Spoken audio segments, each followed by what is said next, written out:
I also want to invite you to reflect on the persons, the events, speeches, books, poems that come to mind when you think of Black history, when you think of Black excellence.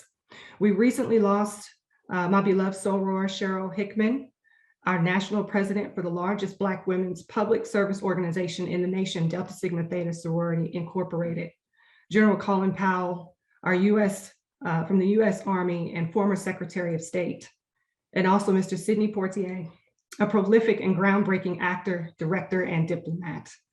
They join the list of leaders and pioneers of the past.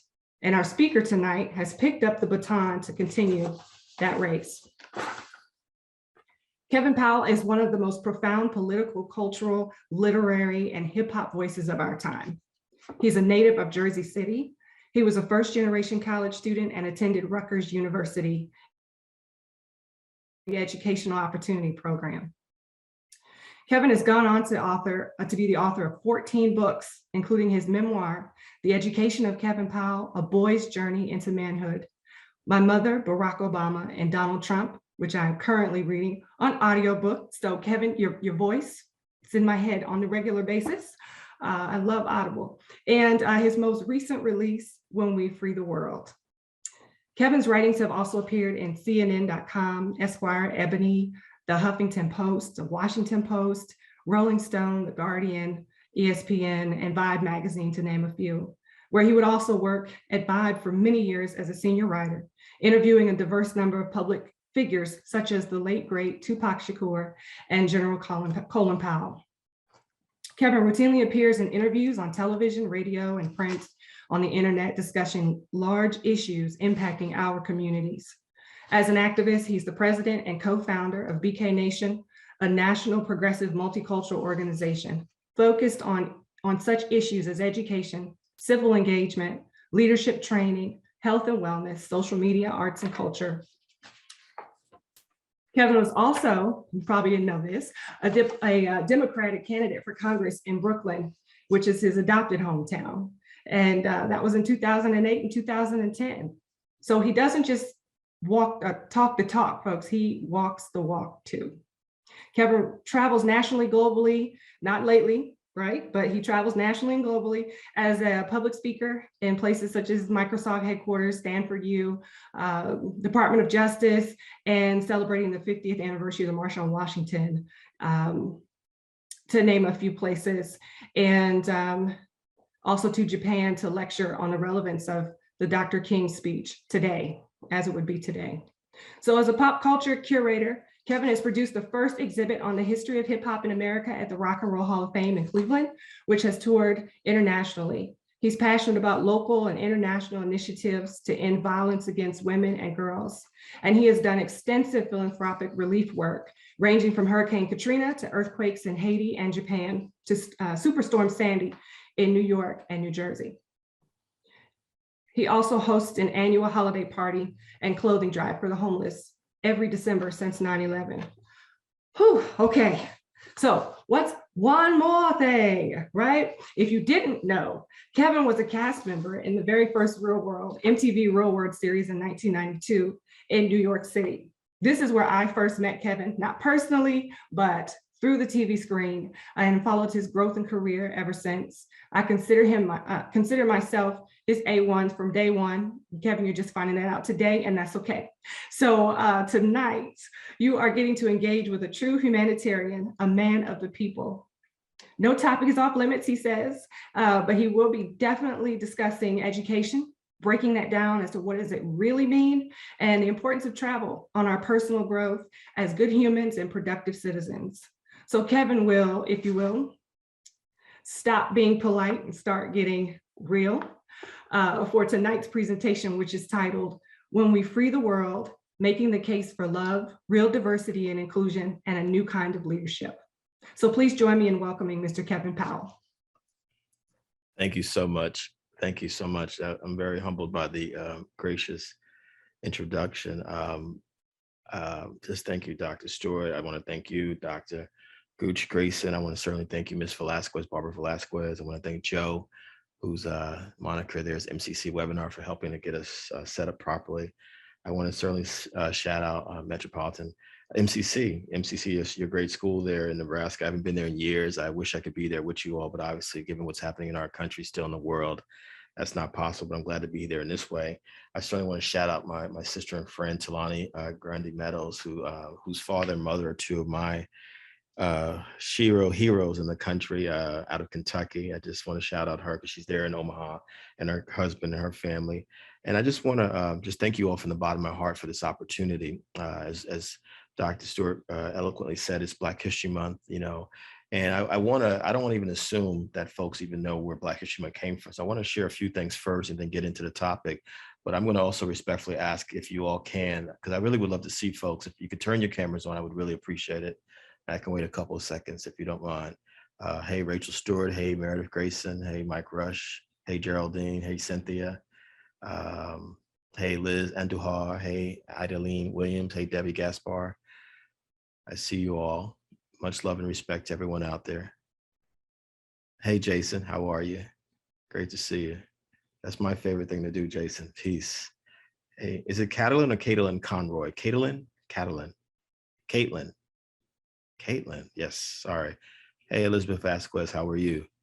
Good to see you all. And so let me jump into this because I want to save as much time as possible for the conversation with you, Ms. Stewart, and also fielding questions. Dr. Stewart, pardon me. One, I honestly did not know what Black history was coming up. As Dr. Stewart said in my introduction, and this is why education is so important to me. I'm a first generation college student. I went to Rutgers University, New Jersey. I was born and raised in Jersey City, but my entire family is from the South, from the low country of South Carolina. We are proud Geechees. If you don't know what a Geechee is, please Google it.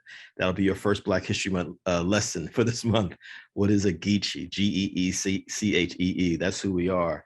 And, my mother only got an 8th grade education. She only got an 8th grade education because she was born in 1943. And what was happening in the country, America at that time, was something called Jim Crow segregation. You saw signs that said for whites only, for coloreds only. And this was a part of American history. And so Black history is actually American history, just like women's history is American history, and Latinx history is American history, and Asian history is American history, and Indigenous people, Native American people history is American history. We're all part of this fabric of this place that's called America. My mother migrated up north to Jersey City, where I was born and raised. And she was a young mother, single mother. We were poor. She grew up poor. There were 5 children in her family, 4 girls, 1 boy, father and mother. They lived in a 2-room shack, a shotgun house in South Carolina.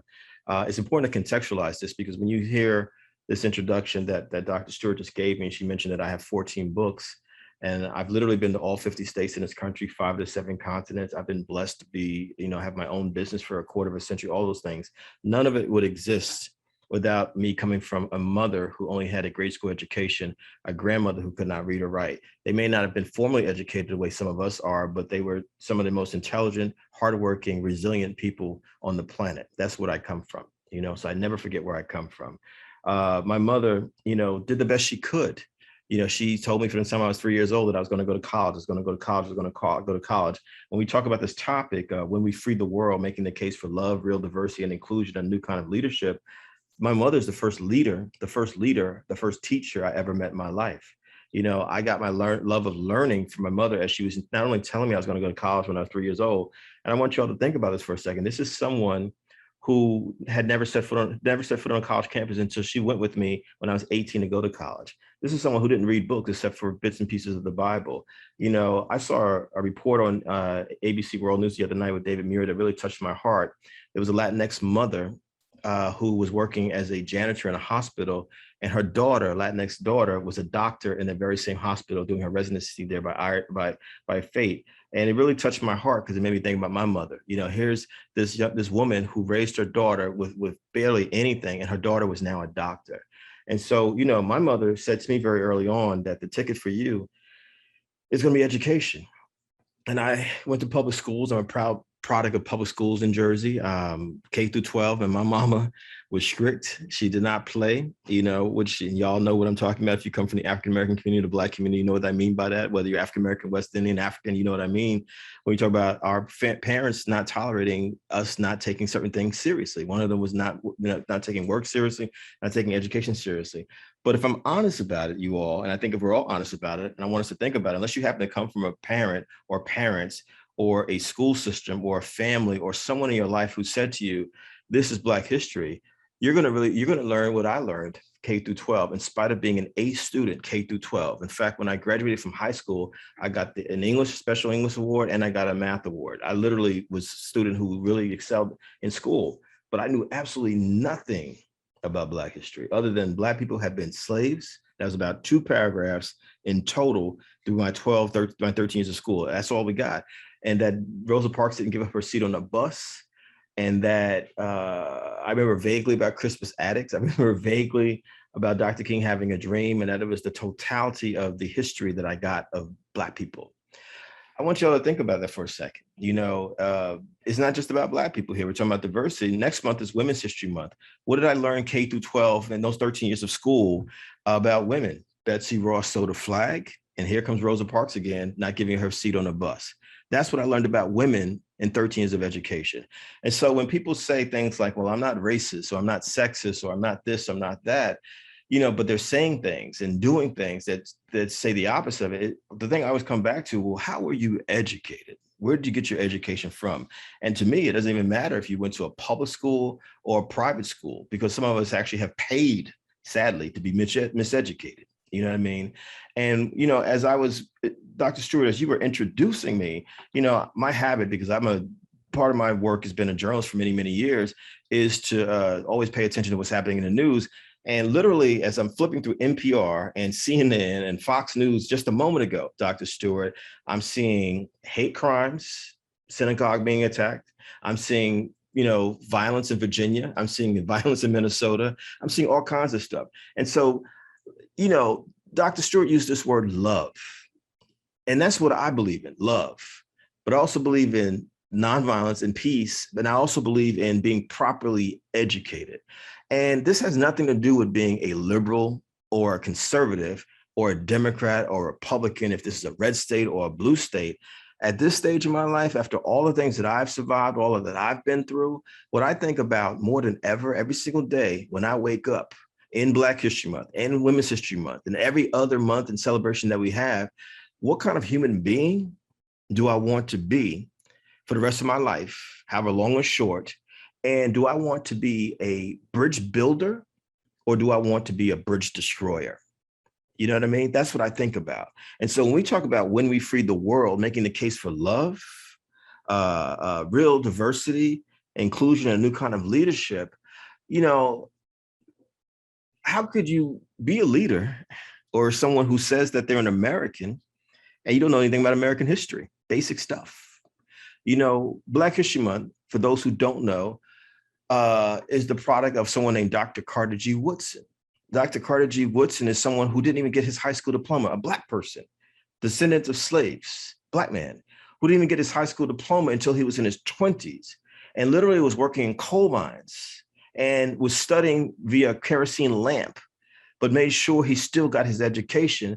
And this man would go on to get a PhD and become one of our great scholars. And we know that he wrote many books, many scholarly articles. And his most famous book was called The Miseducation of the Negro. If you know Lauryn Hill's album, The Miseducation of Lauryn Hill, which is one of the greatest albums ever, you know, that's where the title came from. The Miseducation of Lauryn Hill came from the miseducation of the Negro.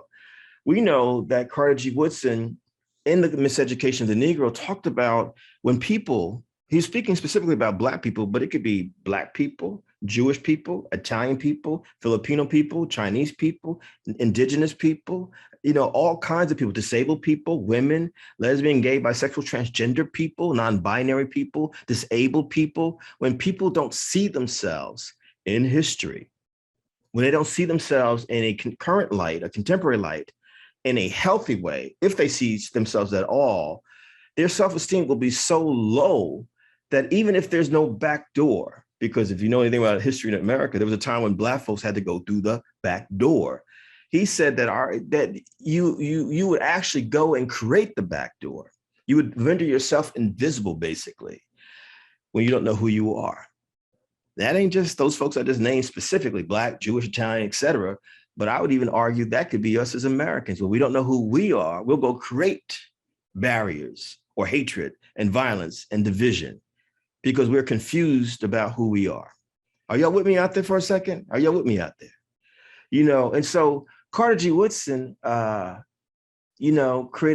in 1926 Negro History Week because Black folks were referred to as Negroes at that time, 100 years ago.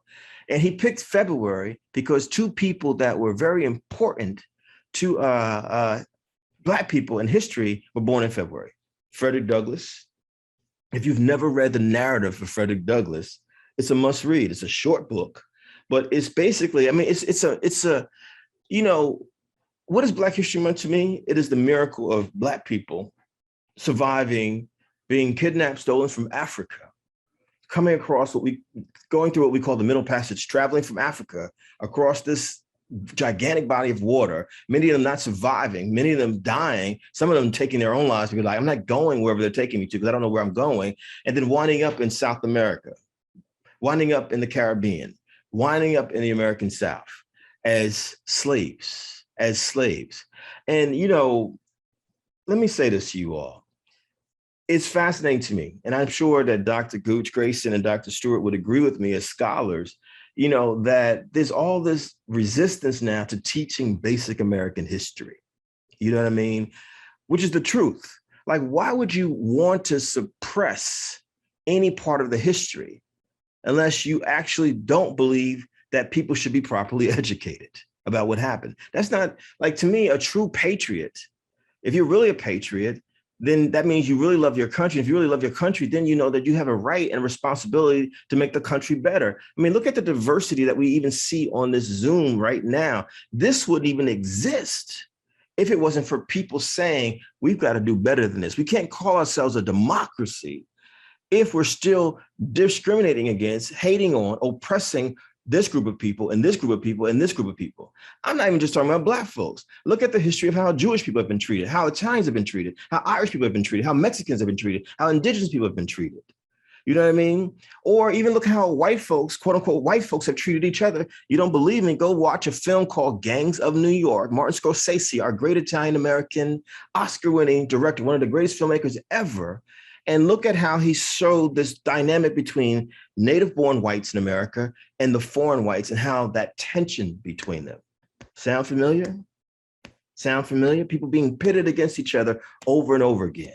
So I bring it back to, what kind of human being do we want to be? Carter G. Woodson picked February because Frederick Douglass was born in February. Here's someone who was born a slave. He could not read or write. In fact, the penalty for a Black person on a plantation as a slave could be death if the master or the overseers found out that that person could even read the Bible. The Bible. He escaped from slavery, and we know that Frederick Douglass became one of the most dynamic leaders of the 19th century, the 1800s.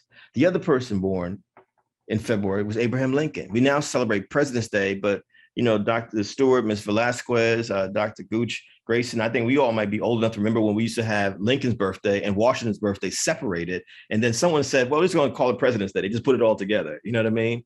But, Lincoln is credited with ending slavery. And we know that he put forth this incredible statement called the Emancipation Proclamation.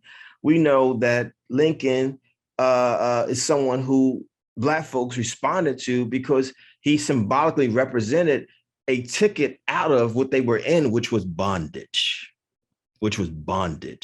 Now, whether he really wanted to free the slaves or not is debatable because I've gone back and read statements where he said, I'm for slavery, and sometimes he was against slavery. What he was really trying to do was save the Union, the entire Union. You know what I mean?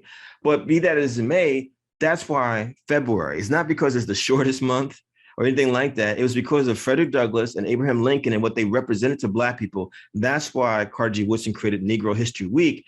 And by the time we got to the 1970s, because of things like the Civil Rights Movement that lasted from 1955 to 1968, we shifted from being colored and Negro. We fought against these oppressive Jim Crow laws, and Black History Month 1976 became a whole month. That's how it happened. It's important.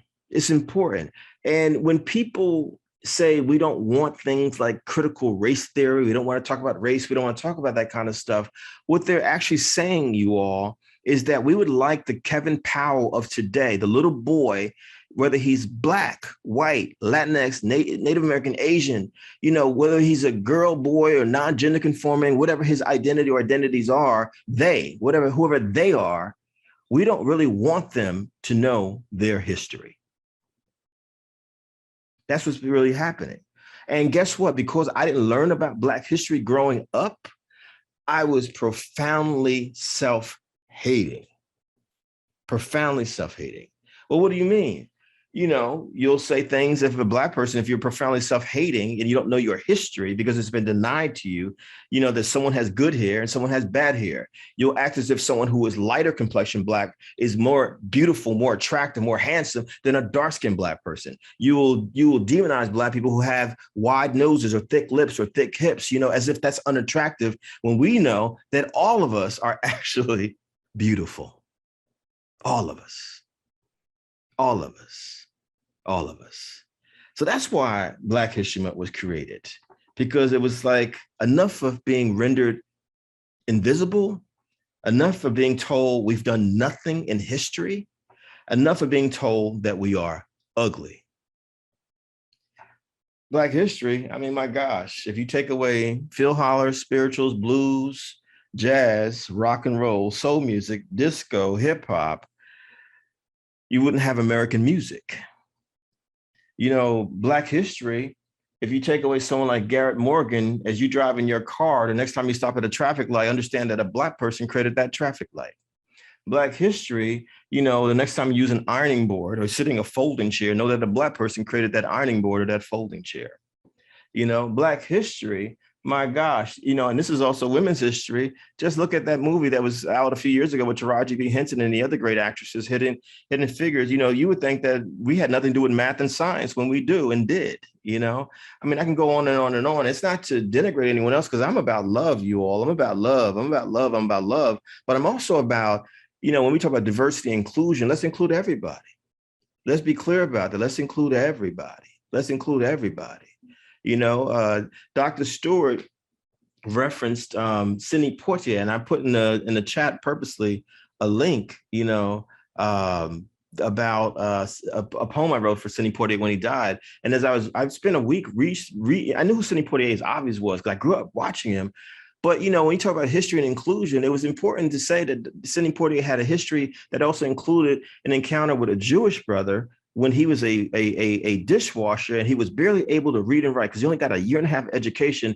And this Jewish brother, because he didn't look at him as just a Black person or just a dishwasher, he saw him as a human being. And he's like, I'm going to help you after work every day. I'm going to stay overtime so that we can help you to get to where you need to get to. And Sidney Poitier ended up becoming the first Black male actor to win an Oscar. I just want y'all to think about that for a second.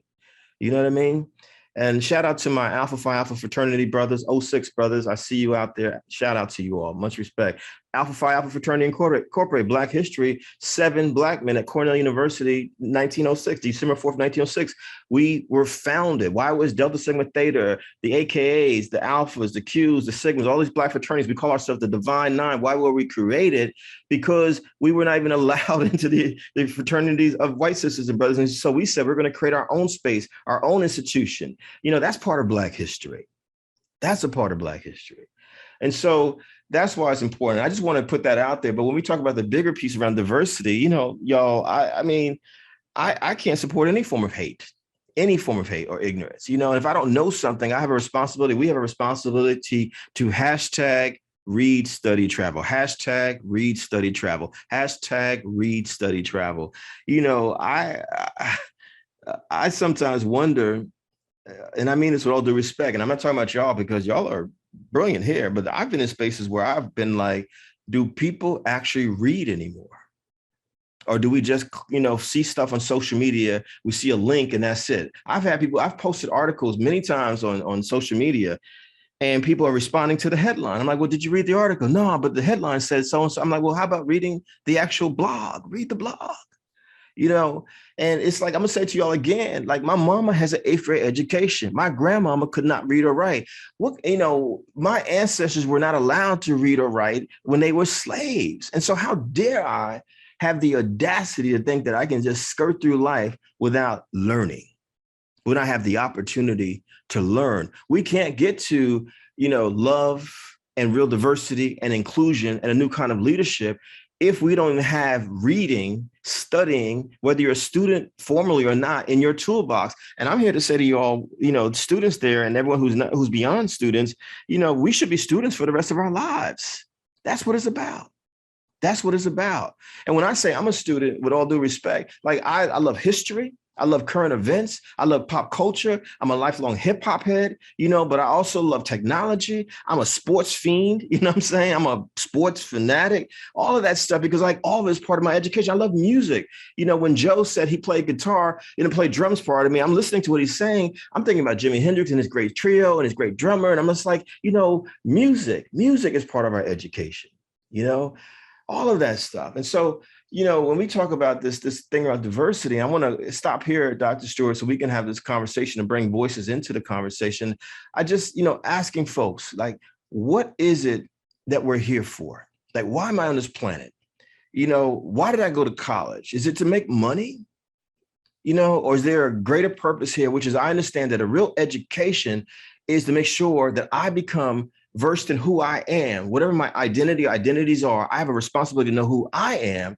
And then, like my late mentor and friend and sister, Dr. Bell Hooks, used to always say to me, also have the courage to cross cultural boundaries, to learn about people who are different than you. Does that make sense, y'all?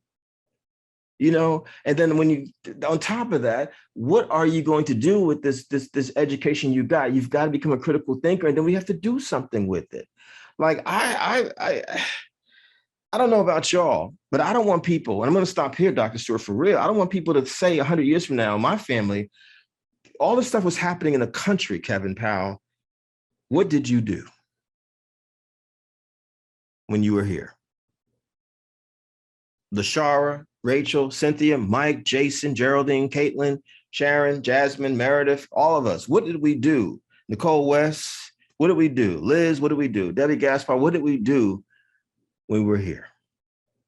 What did you do with the time that you were here? And so I'll bring Dr. Stewart, please, let's talk, let's bring voices in, but that's what it's about for me. It's not enough to say I celebrate Black History Month or Women's History Month, whatever it is. What are we really doing to move the needle in a human way? Right. Right. Absolutely. We as college students, or those of us working with college students or in other arenas, the first question we ask is, what is your why? To help lead them to that identity and self-realization of who they are and what they represent. I like what you said about education, and that if I can read my own writing, self-hating, and because you don't know your history, and there's so much miseducation. And so how do we lead students to or anyone to learn about their history? Where do they start? This is the question that's in the chat. Where do they start to learn? What's a good starting point? That's a great question. And let me be more specific with my fraternity. I want to shout out Beta Xi Lambda chapter of Alpha Phi Alpha fraternity. Much respect, brothers. Shouting y'all out. Thank y'all for being here. 06, Brother Grayson, bro, 06, all the brothers. You start with yourself, Dr. Stewart. Growing up, when I'm not learning my history, I was ashamed of even my mother and my family. Remember I said that we were proud Geechees. I now realize that Geechee Gullah is a wonderful culture. My mother, I would hear people say that my mother spoke bad English. No, my mother speaks beautiful poetry. It's beautiful poetry. But because I was not introduced to things like Zora Neale Hurston's Their Eyes Were Watching God, or the poetry of Paul Laurence Dunbar, where they wrote in the dialect of Black people and said that this dialect is beautiful, I thought that, the way my mother spoke was bad. How do you learn who you are? Ask your mother, your father, your auntie, your uncle, if you have living grandparents, anyone, whoever the oldest person in your family is, learn that history. And I don't care what your identity is. Like, how did you get to where you are? How did you get to Nebraska? How did you get to Missouri? You know what I'm saying? That's important. And so I think, for me, Dr. Stewart, that's an excellent question, because it was a process of, and not in an egotistical way, but I had to move from profound self-hatred to learning how to love myself and appreciate myself and value myself. And the foundation for that love was the history. As you're speaking, it reminds me of my upbringing in a small town in Missouri. Mhm. And I heard the phrases, you're cute to be dark, or you're a Yeah. pretty dark-skinned girl. I didn't know your hair could do that. You're so dark, things like that, where you don't have the words as a young person to articulate really how you're feeling, not knowing that you're hating yourself when you are looking down on someone else or lashing out because you don't know where to put that energy. And so you carry that forward into adulthood until you start to learn your history, if you get that chance to do so. And the next question I see in the chat is about your writing. So what aspects of yourself, of life, or what have you that you discovered? Did you discover anything new during the writing of your books? Oh my gosh. Very, very wide, broad, open No, question. these are great questions. I mean, listen, again, my mother was not only the first leader and teacher I ever met, but she was also the first storyteller I ever met. The oral tradition, we talk about Black History Month, the oral tradition of our communities, passing these stories along. I'm literally working on my 15th book right now, which is a poetry collection, and it's been hard. The title of the book, and it'll be on sale in about a month. Y'all can find it on Amazon in about a month. It's called Grocery Shopping with My Mother. And it wasn't even planned. My mother got sick a few years ago, and I am an only child, and I'm my mother's primary caretaker. If she needs something, I have to be there for her. I'm in New York City. I'm in Brooklyn. She's right across the river in Jersey City. And, I would post things on social media, like I'm grocery shopping with my mother. I didn't think it was a big deal. I thought everybody posted about they going, but people responded to it in a certain kind of way. But in grocery shopping with my mother, you're talking about, having to dig deep into yourself. We've had a complicated relationship because, again, I'm a Northerner. I'm New York, New Jersey. My mother's from the South. So there's cultural differences. There's generational differences. There's different ways of processing stuff because of my background, because of her background, if this all makes sense to you all. And then there's also the dilemma of what my father and other men, sexism, you all, have done to women like my mother. And I've had to bear the brunt of some of it. And it took me time to forgive and understand, years of therapy, years of counseling. So my writings throughout the years have been, trying to make sense of things, personal, family, community, but also the larger American society and this world. Like, where do I fit into all of this stuff? How do I navigate around all of this stuff? And, for me, this thing with my mom has been a recurring theme, because it's like I had to come to a place of forgiveness and unconditional love, that she did the best that she could. If any of y'all saw the Janet Jackson documentary on Lifetime, you see Janet talking about her father. And we know the stories that we've heard about Joe Jackson, and how he treated Michael and Janet. But the bigger context is like, what shaped Joe Jackson? What shaped my mother? And so a lot of my writings is like, how do I process who this is? Because the thing that I thought about with Janet, she's not, just like Serena and Venus, they're not going to throw away their father. You know what I'm saying? And I think y'all know what I'm talking about. So for me, art, whether it's writing or whatever art form you participate in, I'm an artist.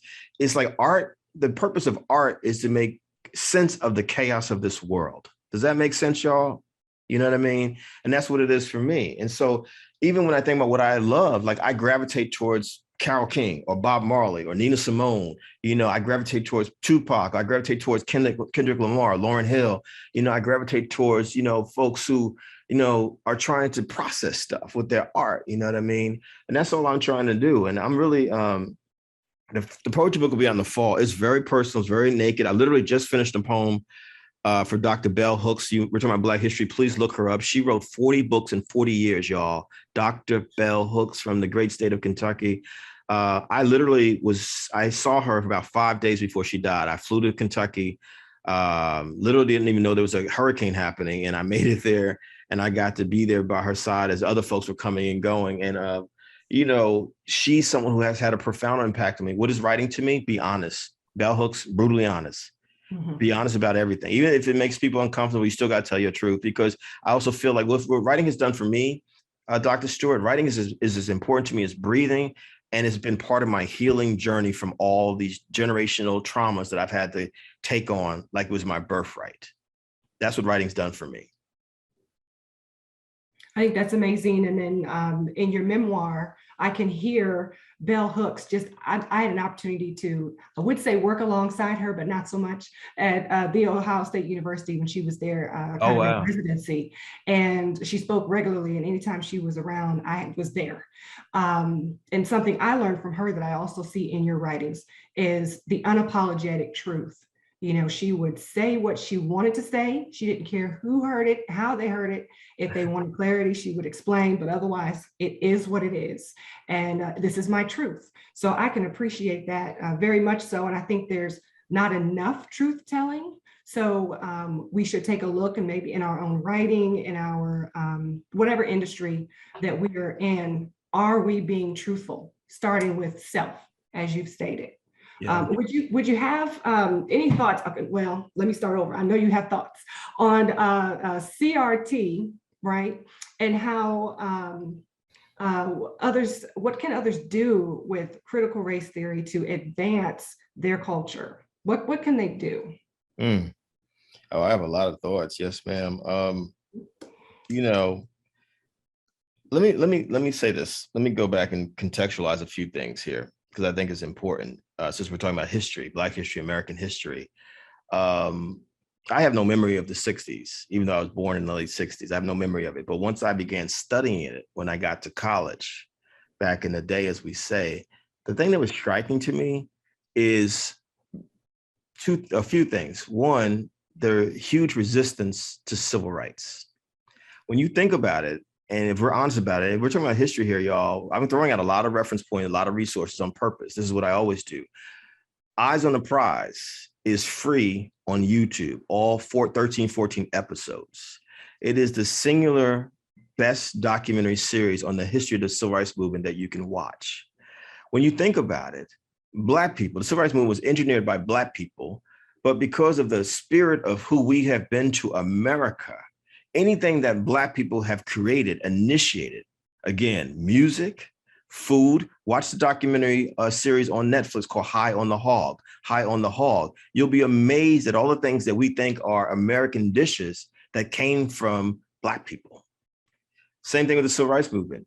People think it was just for Black people, but that civil rights movement actually ended up inspiring and benefiting, women, the LGBTQ plus community, the disabled community. There were laws all across the board because Black people were fighting for some basic things. Can I be respected as a human being? You know what I mean? Can I be respected as a citizen? Human being, can I not be killed for who I am? And tragically, we've gone backwards, Breonna Taylor, George Floyd, et cetera. But that was a fundamental question. And the citizen question was basically, it boiled down to, can I vote? You know what I mean? Can I vote? And we're still dealing with voting rights 50 plus years later. And so, when I think about, I just lost my train of thought, Dr. Stewart. What were we talking about what were you asking me? I'm sorry. I was asking you about critical race theory and Yes. how we could advance. Okay. Yes, now I got it. Okay. We need to understand that there's been attacks on critical race theory since the 1960s. It ain't new. We need to be clear about that. Because when you start to see people like Barry Goldwater running for president in 1964, he was saying extreme racist stuff that has now become mainstream. When Richard Nixon became president in 1968, he was saying extreme racist stuff, and he became the president of the United States in spite of it. Fast forward to 1980, when Ronald Reagan was elected president of the United States, that accelerated the attacks on what we now call critical race theory. What is this anti-critical race theory thing is? We simply don't want people to know the truth about the totality of American history. Let's just break it down. We don't want to tell the truth about what happened to indigenous people, Native Americans, what happened to Black folks, what happened to Mexican folks, what happened to Chinese folks. We don't want folks to know that even white folks were pitted against each other. This is how we treated Jewish folks. This is how we treated Irish folks. This is how we try to treat white Italian folks, right on down the list. We don't want people to know basic American history. That's what we want. We don't want that. And we also believe in white supremacy. That doesn't mean all white people are racist. I don't believe that. What it means is there's a part of the society that believes in the notion of white superiority or white supremacy. And the way you maintain that is to make sure that the whole history of a country is not being taught. Do you all follow me? And so this has been calculated going on for a very long time. And what I'm saying to you all is not Donald Trump is just the latest manifestation of what we've seen for the last 40, 50 years. He's just someone who's just very open and overt about it, but it's always been there. Ronald Reagan simply did it with a smile. That's the difference. That's the difference. And when I think about it, probably the last time you can go back and find a Republican who had any sense of humanity was probably Dwight D. Eisenhower in the 1950s. Seriously, with a few exceptions since then.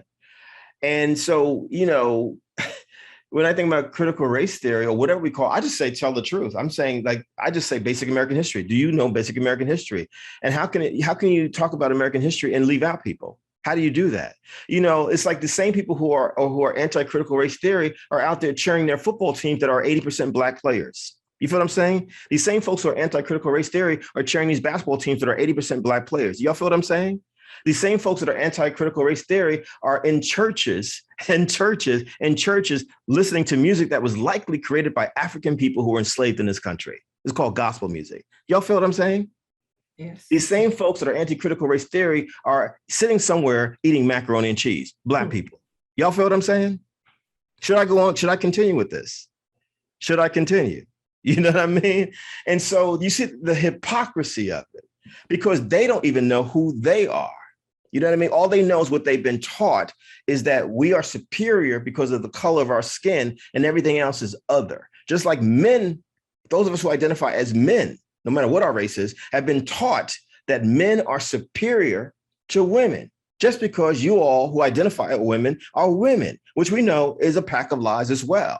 And they'll perpetuate mythologies like this whole madness about Adam and Eve. And yep, I'm a Christian saying this whole madness about Adam and Eve. They'll perpetuate this madness about what women have not done. They'll perpetuate the madness that the only thing that women have ever contributed to society is mother figures or sexual objects. Y'all know what I'm talking about. You know what I mean? And so it's not just about critical race theory, it's about critical gender theory. It's about critical class theory. It's about critical ableism theory. It was about all of it. Why are we leaving people out? I mean, how do you have someone like Helen Keller who represented women, but also the disabled community? And she was absolutely brilliant. But when I was taught about her growing up, she was reduced to just someone who was blind and deaf, and that was it. Right. Y'all feel what I'm saying? So, okay.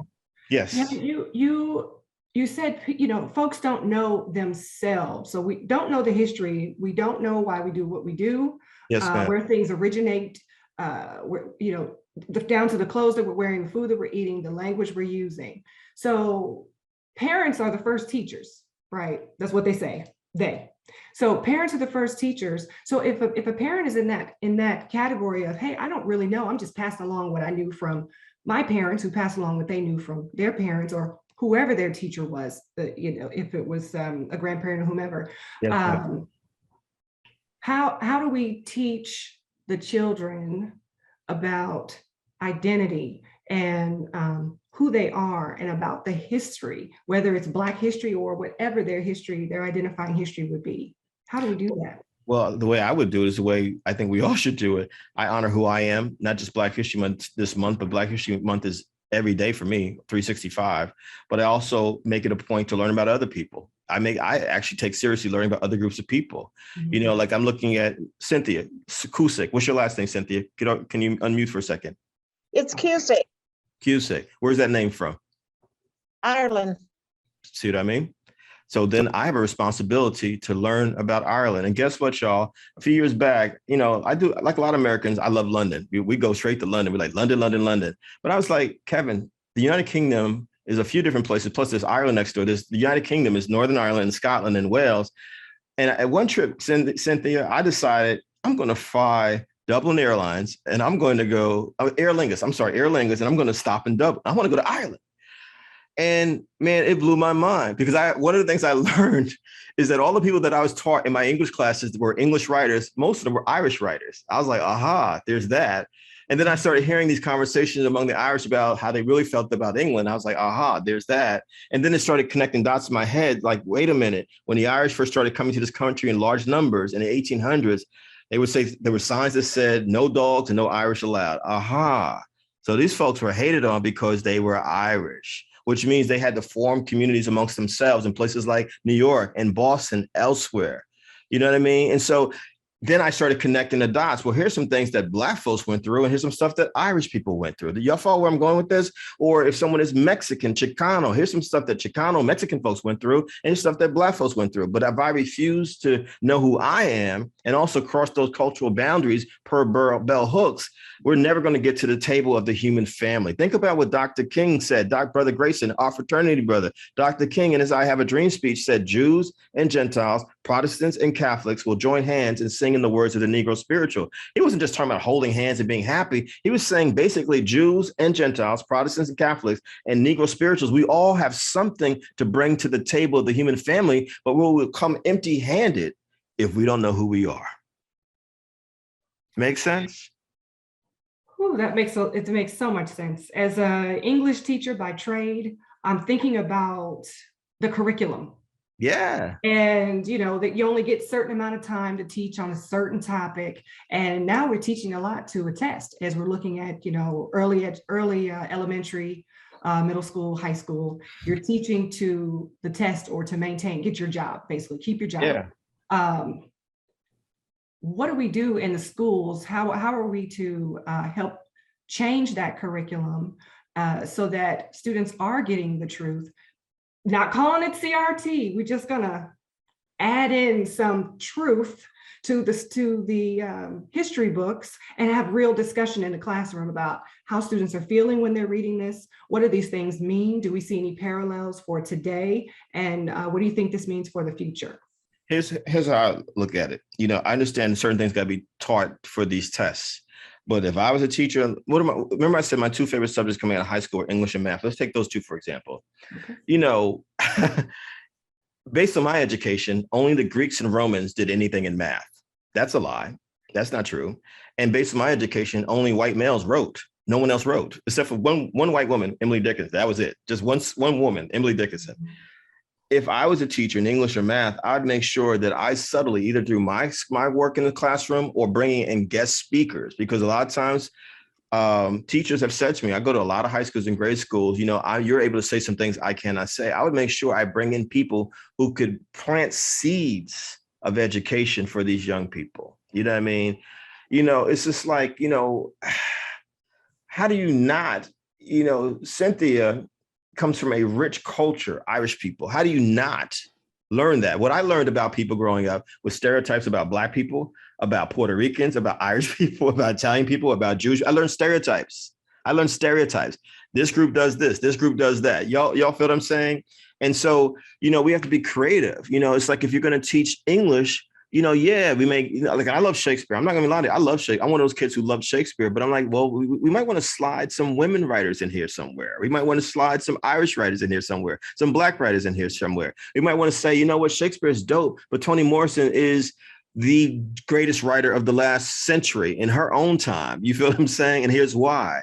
I mean, we got to be creative with it. But I think that's the way to do it, because again, why a lot of students I found are turned off from education because they don't see themselves in the education. Absolutely. They don't see themselves in the education. And I agree that it's about, and I think, let me say this too. I think educators, y'all are the real leaders in our country. Educators are the real leaders in the country, period. Y'all are on the front lines with young people in a way that no one else is. I love y'all. I love y'all. In my autobiography, The Education of Kevin Powell, I talk about a 12th grade English teacher named Mrs. Lillian Williams. She's dead now. God rest her soul. Pardon me. Whew. Take your time. She saw a writer in me. Now, I was a kid in high school, by the time I got to ninth grade, my mother couldn't even in grade school, my mother couldn't help me with my schoolwork at a certain point. She had planted the seeds. She had done as much as she could. I fell in love with learning. Had fallen in love with learning. I didn't know, what I could do with my life, because I didn't see myself in my education. My mama said doctor or lawyer because she figured they make money. You know how it is. Folks want to make money. Let's keep it real, y'all. This is America. We want to make cash. Cash rules everything around me. You know what I'm saying? But Mrs. Williams in the 12th grade read something I wrote, and she entered me into an essay contest, a citywide essay contest in Jersey City, my hometown, and I won the citywide contest. The only thing I had run up until that point was sports stuff. I was a runner. I had played baseball, and it blew my mind. And Mrs. Williams, what can teachers do? They can then encourage you. She didn't change the curriculum. She encouraged me. You're a writer. No one had ever said that to me before. 3 simple words. You're a writer. You know what I say to young people when I go to schools all the time? And I'll say to the students here as well, you are a genius. You are a genius. You are a genius. Because how many of us have actually even heard that? You know what I mean? To me, part of education, the definition of education, Dr. Stewart, is reinforcing, the humanity of people. And Mrs. Williams was doing that. And I won another essay contest. And on top of that, when I was running in the cross-country state championships in New Jersey, I fell, twisted my ankle, couldn't finish the race. I could not walk. Mrs. Williams on a Saturday, her day off, drove me to my SATs.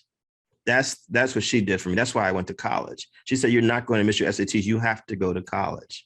Y'all feel me? And when I graduated from high school, I still have it on my desk somewhere. She gave me an English award. It's like a book that was like a compilation of New York Times front page replicas from way 100 years back, and literally until she died, I found out after Mrs. Williams died, here she was collecting and putting in a photo album the articles of her former student, Kevin Powell, as he was writing for the New York Times, Washington Post, Vibe magazine, Rolling Stone. Little did I know. Do you see what I'm saying? That's the difference that an educator can make in a young person's life. And it's not like she did anything extraordinary. She simply paid attention to what she thought was my gift. Does that make sense? Absolutely. She was speaking life.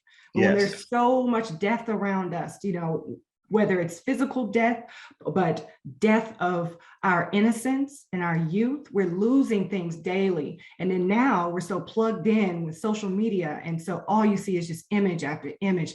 I can't even hardly turn on the news in the morning and hear bodies found, drug overdoses. Then there's something going on with your finances, your taxes. It's just, inflation, everything. You walk out of the house with so much stress and anxiety. So I'm wondering, right now, so during Black History Month, there's a lot of emotional labor happening right now for Black folks, especially on college campuses, right? The students are being asked, tell us your Black experience. We never asked before, but we want to know it now between February 1st and February 28th. Hey, Dr. XYZ, you've been working here now for 5 years. We want to bring you into this very important meeting that you've never been invited to before. And we'd love for you to give us a report that you've never been asked to give before. So what are your suggestions or just thoughts, ideas? I just love hearing you speak freely about mental health, staying stable and being able to self-motivate and motivate each other during these times. Well, that's an important question. I wish, I could go back to my college years. I mean, let's put this in context for me. I don't want to assume anyone knows my story, but like I said, single mother. I grew up on welfare, food stamps, government cheese, poverty. Poverty is a form of violence. Poverty is a form of violence. Poverty is traumatic. You know what I mean? That had a profound effect on me. My father not being there, unfortunately, had a traumatic effect, a terrible trauma for me. I saw him 3 times in my life, and then he disowned me and my mother when I was 8 years old. Never married, but you can imagine how that affected me. So by the time I went to college, I was messed up. But then I found myself, because I was going to a predominantly white university, not only do I have to be a full-time student, but I also have to be a full-time student leader as well. Because now we didn't call it woke back then, but now I was woke. You know what I'm saying? I'm like, oh, word, this is what it is. You know what I mean? And I remember someone saying to me, to be a Black student or student of color, Black, Latinx, Indigenous, Asian student on a predominantly white campus where you're the numerical minority, not a minority. I despise that word minority. We're people of color. But to be a numerical minority on a college campus where you're is the stress level of being in a state of war. It's like that. You know what I mean? And we didn't have terms like self-care and self-love when I was in college. We didn't have terms like mental health, at least not, maybe the psychology students did, but the mainstream, it wasn't mainstreamed at that time. Not at all. Dr. Cynthia, I see you. Do you want to say something? Please say something. Hey, I'm just touching and agreeing. Okay. Thank you. And so we knew there was a counseling center on our campus. No one went to it. There was no encouragement to. We knew that students committed suicide on our campus. There was high levels of alcoholism. We knew there was rape culture on our campus. There was domestic violence on our campus. No one talked about it. It was suppressed. And I'm talking about all races, all identities, and so what ended up happening for me, all the stuff that I had bottled up coming up with all those traumas, it exploded on college campus, exploded in my young adult life. And it led me to therapy for years and years and years. There was a period of my time. I'm a vegan now, y'all. I'm a vegan. I don't drink. I drink water. Water is wonderful. I drink lots of water. You know what I mean?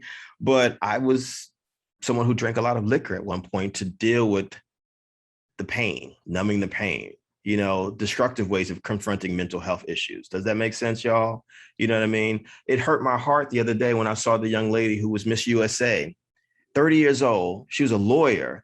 She had been a TV correspondent. She jumped 60 floors to her death right here in New York City. Or Regina King, Oscar-winning actress. Her son, had everything in front of him, seemingly, and he just committed suicide at age 26.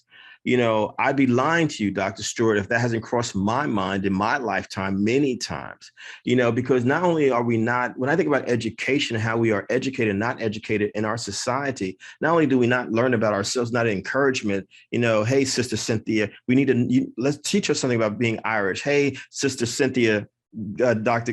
Gooch Grayson, teach us something about being Black, whatever your identity is. But also imagine a world where in preschool or pre-K or Head Start or even kindergarten, students are asked to affirm themselves every day. I love me. I love me. I appreciate me. I honor me. I respect me. Again, not in an egotistical way, but knowing that you're going to be battered through life because you're a woman, or you're a person of color, or you happen to be queer, or you happen to be non-gender conforming, or you happen to be disabled. When I was watching the Janet Jackson documentary, you could tell, even in her 50s, that she had been battered. People talked about her nose, her face, her body, her behind. You could see, it hurt me because I'm watching. I'm like, it seems like her identity a lot of times was tied up in her male partners. You know what I mean? And the internalized sexism that she had to deal with, and then all the identity issues because she's a woman, and then she's a Black woman, and all that comes with that. And at the end of the day, I was like, man, Janet just needs to love herself. But that's easier said than done. I realized, y'all, that when I started taking yoga about 13 years ago, the thing that they kept saying to teachers is that yoga is a practice. We're forever going to practice yoga. Well, guess what? Self-love is a practice. Self-love is a practice. And, people can say whatever they want about Lizzo. I think she's gangster. She's dope, yo, because she don't give up. You know what I'm saying? What anybody thinks about her, because I'm sure Lizzo heard all kinds of stuff. She has been body shamed in her life, all kinds of stuff. Lizzo's like, you know what? I'm going to do what Beyonce does, and I don't care. You know what I mean? And I think it's dope. It's dope. And she's talented. She can sing, she can rhyme, and she can play what is that instrument she plays, y'all? What's the instrument she plays? I think the clarinet, I think, or the flute. She's a flute. Yes. She's a flutist. Uh-huh. But in a lot of ways, and I'm not reaching here, let's bring it back to Black history for a second. People were shocked when Muhammad Ali would say things like, I am the greatest. But think about when he was saying this in 1962, 1963, for the sake of argument. This is why history is important reading. Look up Ivan van Sertima. They came before Columbus. Ivan van Sertima's book, They Came Before Columbus. But for the sake of argument, and in support of my sister and friend, Nicole Hannah Jones, 1619 to 1865, talking about history here, Black people were enslaved. From 1865 up until the 1960s, legalized segregation all over the country. Then here comes this Black man, from Louisville, Kentucky, saying, I am the greatest. Do you realize what that did not only for him, but for all Black people to hear someone say that? To hear people say all your life that you were ugly, he said, no, I'm pretty. What he was saying is that I'm going to create an alternative to what's been given to me. He was saying, I'm going to take control of my mental health. Lizzo's doing the same thing. That's all I got to say. Go, Lizzo. Word. Absolutely, absolutely. That she is the epitome of self-love, and I don't give a about it. All right, so we do a lot of talking about Dr. King's dream, right? And I've said in many a lecture, I'm sure some of the folks in this on the screen have also, we're trying to deconstruct that speech and look at various parts in relation to our lives today. So what's a good starting point for us to really live out that inclusion and equity in the dream that he was well, I mean, delivered to us? I don't think we can talk about it without talking about love, the love piece, to the very end. People can agree or disagree with various strategies of Dr. King, but what he was consistent with is love, and again, let's think about where he got it from. Here's someone who's a Black preacher from the South, born in 1929. We know that he came from the Black elite, the Black middle class in Atlanta, Georgia. But during segregation, Black middle class folks, Black working class folks had to live in the same community. So it wasn't this kind of separation class wise that we've seen since then. We know that Dr. King went to college when he was 15, Morehouse College, historically Black male college in Atlanta, Georgia. We know that between 15 and 26, he got a bachelor's degree. He got a master's degree. He got a PhD. We know that he studied in Atlanta, in Philadelphia, in Boston.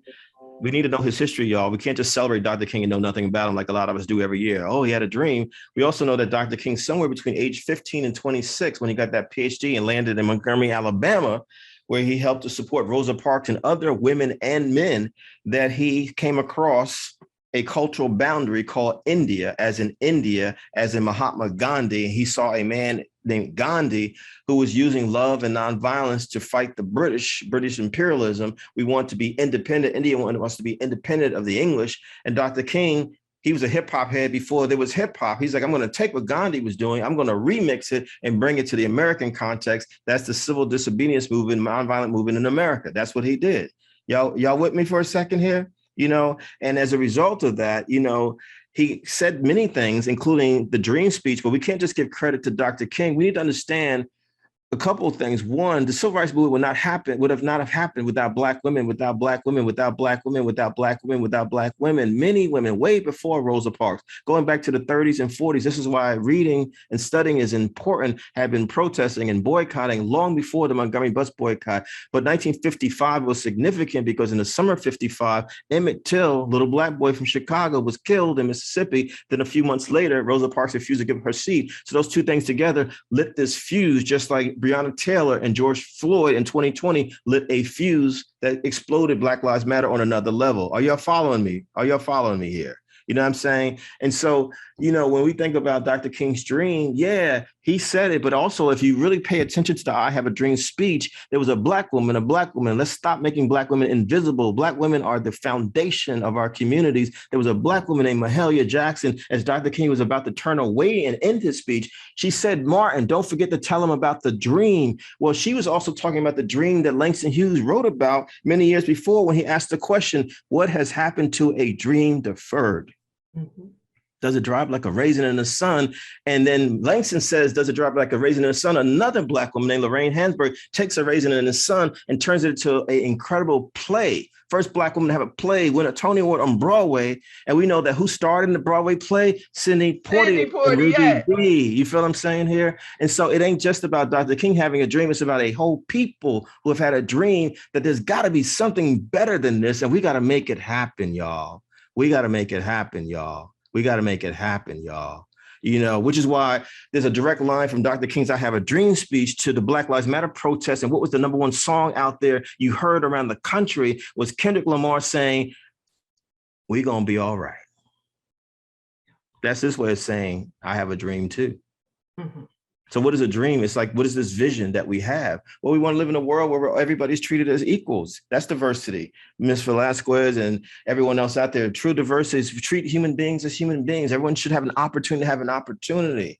Everyone should have an opportunity to have an opportunity. We should be not putting more money into prison industrial complex than we do into public schools. Everyone should have an opportunity to have an opportunity. If a woman is doing the same work or more work than a man, then she should be getting the same salary as a man. It's real basic, y'all. Opportunity to have an opportunity. I should not be killed just because I'm lesbian, gay, bisexual, transgender. I should not be discarded, rendered somehow, irrelevant if I happen to be disabled in some form. Are y'all with me out here? I should not be disrespected if I happen to be an immigrant. I'm a human being too. I have a right to be anywhere on the planet too. Y'all feel me? You know what I mean? Yo hablo español. Why do I speak Spanish? Because of my Dominican, Mexican, Salvadorian, Puerto Rican friends growing up, because I didn't even understand as a kid that dream that my mother had when she migrated from the South to the North in this country is the same dream of folks coming from Mexico or Puerto Rico or El Salvador or Nicaragua. Y'all feel what I'm saying? They had a dream too. Are y'all with me out there? It's the same dream that Jewish folks had as they were escaping the Holocaust. I want to live. It's the same dream that the Irish had. I want to live, which means I'm going to crawl on my belly if I have to. I'm going to escape this potato famine. I'm going to go through England, go through Wales. I'm going to get to America. It's the same dream that Italians had. Stop treating me as if I'm only a member of the mafia. I'm a thriving people as well, y'all. The same dream that Polish people had, the same dream that Chinese people had. But people will derail the dreams of people like the Chinese and create things like Chinese exclusionary laws in places like Oregon because they don't want Chinese people to dream. But guess what? The Chinese said, you don't care what you think. We're Chinese Americans. That's why we have Chinatowns all over the country. If you don't want us to be a part of your dream, we'll have our own dream. And then we still don't even realize all the things that Chinese culture permeates American culture, just like Black culture, y'all. Come through, But if we don't hashtag read, study, travel about ourselves and other people, we won't even know the rich contributions of all these people to this thing called America. Kevin, when I'm sitting in church, or now when I'm sitting at home watching church because we can't go, I rock a little bit when I start to get the spirit, and my right leg is tapping. Y'all can't see it, and I'm hoping the table's not shaking. But I got to tell you, everything you just said, you are speaking the truth, and you are speaking life into everybody on the screen. We need to know who we are. We need to realize there is a space for us, and that we all have a voice, and we have the right and the privilege to use it, because I too sing America. But can I just say this one thing, Dr. Stewart, that I think is important? We need people that are going to not only know who they are, but you got to do something. You know what I mean? You've got to do something. And we need you to be consistent allies. Like, I'm a heterosexual cisgendered man. What I learned from Bell Hooks and V, formerly Eve Ensler, and Gloria Steinem, and Audre Lorde, and Nikki Giovanni, and Sonia Sanchez, and Maya Angelou, and my mama, and my mama, and my mama. I can't just sit here and say, oh, I'm anti-sexism. I actually have to be an active agent doing the work, challenging men around sexism, period. You know what I mean? And so if you're a white brother, sister, a white person, you're saying, well, I don't support racism, then you have to be consistently challenging racism. That's what ally means. And that's love. That's love. I have your back. I have your back. I have your back. I have a friend who's just made a documentary on Ed Sullivan that's going to be showing at a film festival here in New York. We all know Ed Sullivan. He introduced the world to everyone from the Jackson 5 to the Beatles to Elvis, et cetera. But he's saying that people don't realize that Ed Sullivan was actually an active ally for Black people in the music and the entertainment industry, because he realized that if he didn't do it, a lot of Black folks would have never gotten on TV, including all of Motown. There's a reason why the Supremes were on Ed Sullivan more than any other group in the 1960s, because Sullivan was like, I have to support these Black artists. If I don't do it, they're never going to get on TV. You know what I mean? And so part of this diversity, equity, inclusion, this leadership piece too, is like, are you a consistent ally? Do you challenge injustice even when it's not comfortable for you to do so? That's important. That's important.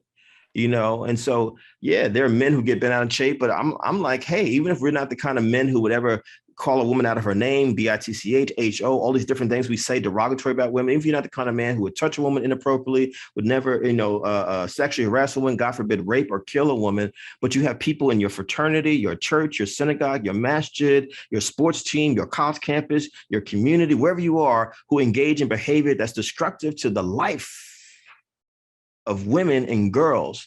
And we as men don't say anything about it. you become just as guilty. Period. Period. I know we are just about out of time, but I want to leave us with have you leave us with a note for students on getting engaged, getting involved, pushing the narrative, getting comfortable with the uncomfortable, becoming active agents as a first-gen college student to other students out there. What is one last word you can leave for them to continue on this journey? Yes, ma'am. Well, first, I want to thank you, Dr. Stewart, you, Miss Barbara Velasquez, you, Dr. Cynthia Gooch Grayson, all the folks, Brother Joe, who's running the Zoom for us today. MCC, thank you all for having me. It's been my honor. I don't take these things for granted. And students, I would just say, just don't give up. You know, I'm proof of, I've come from a lot of hardship, and it doesn't, even if you see the resume now, and I appreciated humbly the introduction, life is not easy. It is not easy. It is not easy. I've had many peaks and valleys in my life, even in just in the last couple of years, trust me on that. You know what I mean? But I think that, you know, it's important. Like what keeps me going is history, is Black history, but it's really all our history. Like whenever I feel like things are hard, Dr. Stewart, I think about like, what would Harriet Tubman do? What would Frederick Douglass do? What would Ida B. Wells do? What would, you know, Carter G. Woodson do? What would, you know, Mary McLeod Bethune do? You know, if I bring it to my fraternity, what would Thurgood Marshall do? What would Dr. King do? You know what I'm saying? What would Paul Robeson do? You know, what would Fannie Lou Hamer do? What would Ella Baker do? You know, they wouldn't give up. We can't afford to give up. And just think about it. Like, you know, I would not be sitting here with you all, giving this presentation and having this dialogue with you all, if it wasn't for people who sacrificed literally their lives so that people like me who were not even born could be here and get an education. So I have a responsibility, and we have a responsibility, students, everyone, to not give up, to not give up. I wish, you know, my gosh, when I think about that young lady who jumped to her suicide, I read an essay she wrote in Allure about the pressures of being a woman and she was only 30, y'all, but being told that she was already old because the sexism says that if you're a certain age as a woman, you're to be discarded. Don't give up. Oof. And also, please, please, please find ways to affirm yourself and love yourself. Even if you just got to say it in the mirror every day, I believe in me. And I know I have a greater purpose here. You know what I mean? And I need to be here right now. That's what I say to y'all, you know? And trust me, my self-esteem has been all over the place in my lifetime. I'm not one of those speakers going to lie to you about, oh, I got it all together. Heck no. I mean, my self-esteem has been devastated at times. And I've wanted to give up many times, but I've had to dig into my history, bringing it back to this month and say, man, you know, you come from, you know, Irish folks and Jewish folks and Mexican folks and Puerto Rican folks and Chinese folks and Filipino folks and Black folks who did not give up. Y'all with me? Absolutely. Yeah. Absolutely. And I am a child of a different world. And I adopted the mantra that many years ago. For you youngins on the screen, you got to look it up. But I have a voice in this world, and it deserves to be heard. And the teacher had them stand up and shout that. And so when I get ready to shrink and feel like, nobody wants to hear this, I say, no, I have a voice in this world, and it deserves to be heard. Yeah. So as you said, we need to instill that in more and more. And can I say this, because you brought it up, Dr. Stewart, real quick? Mental health, and y'all can think about it for yourselves, because we all should do what works for you. For me, affirm yourself every morning. Before I got on this Zoom, I was on my treadmill, my stationary bike that I bought dirt cheap off of somewhere online, but I'm like, I exercise as often as possible. You heard what my diet is. I'm a vegan. I've been an emotional eater in my life. Why lie about it? Why lie about it? I've been a drinker in my life. Why lie about it? But those are things I had to think about. Like, how's this also how you feel about yourself? You know what I'm saying? Yoga, meditation. I have a writer's workshop called Kevin Powell's Writing Workshop. It's on Facebook. It's a wonderful space. And when we do our workshops, they'll be back in the spring. Please look for it. We start off every session with just meditation. In the beginning, people just laugh because people are uncomfortable. Think about it, y'all. And this is bringing it back to Dr. King. He talked about in his Vietnam War speech, April 4th, 1967. He said this 50 years ago, over 50 years ago, that we as a country were moving from being a person-oriented society to a thing-oriented society. If he said this 50 years ago, think about it. We're on a computer now. I have my iPhone right here. I have gadgets all around me. You know, where's the person inside of all of that stuff? And so I believe all of that even affects our mental health. So every year I unplug from social media and email. I'm like, I got to take a break, because you hear the terms we use: workaholic, overachiever. I'm grinding. I'm like, you know, or people will say it for you, you know, Kevin, you're so busy. I'm like, no, we're actually equally doing what we got to do, but I'm not too busy to have a conversation with you. You know what I'm saying? Like, I don't want us to get lost in this stuff. And, you know, and I think that George Orwell was right when he wrote 1984. It's like we become like machines. We become like machines. And that affects our mental health. Why is it that we live in a country where we have over 300 million people and we have over 300 million guns, y'all? It's ain't about Second Amendment. I'm just like, why are there so many guns? Why is there so much violence? Because people think that the solution for conflict is violence. You know what I mean? Look at the news today, yet again. And so it's a mental health question to me. You know, how do we take care of ourselves? Do we, you know, even when I go on vacation, I notice the people who are from America us who are Americans operate differently. People who are coming from Japan or Europe, because they know how to vacation, whereas we're like on our cell phones on the beach, yo. You know what I'm saying? The whole time. I'm like, that's not a vacation, son. That's not a vacation. That's not a vacation. You know what I mean? And so when I think about mental health, Dr. Stewart, I felt compelled to say it, like, do you know how to unplug and do it unapologetically?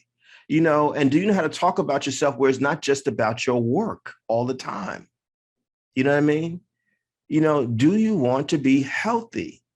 That's what I think about, you know, when I think about mental health. I just had to say that because it came in my spirit.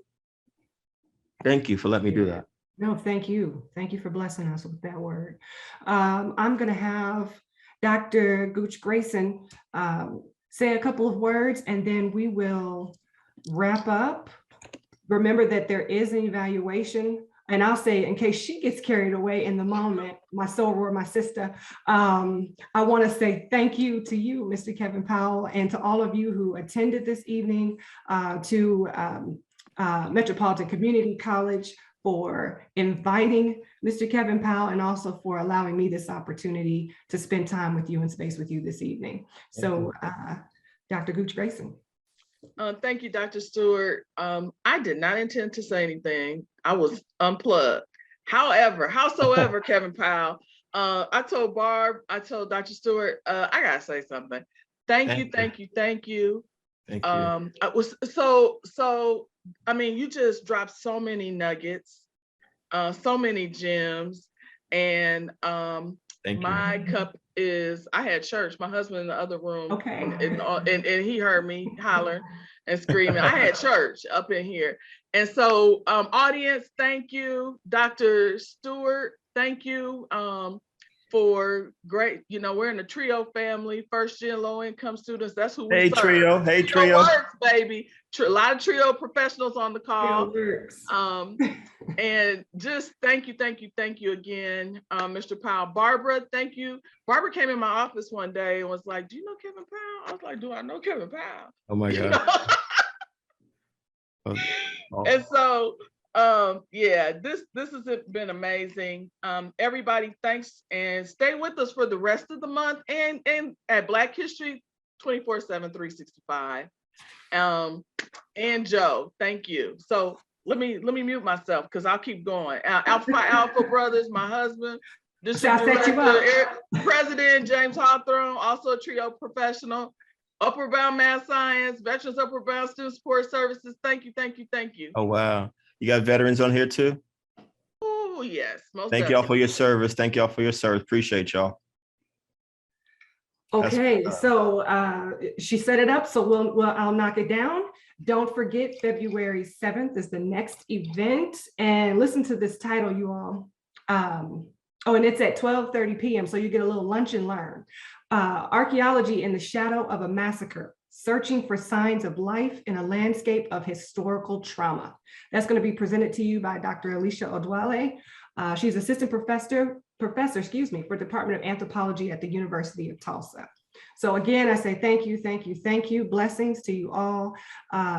Kevin, I can't thank you enough. This has made my year, and we are only at February 1 to have an opportunity to engage with you on this evening. So survey is listed.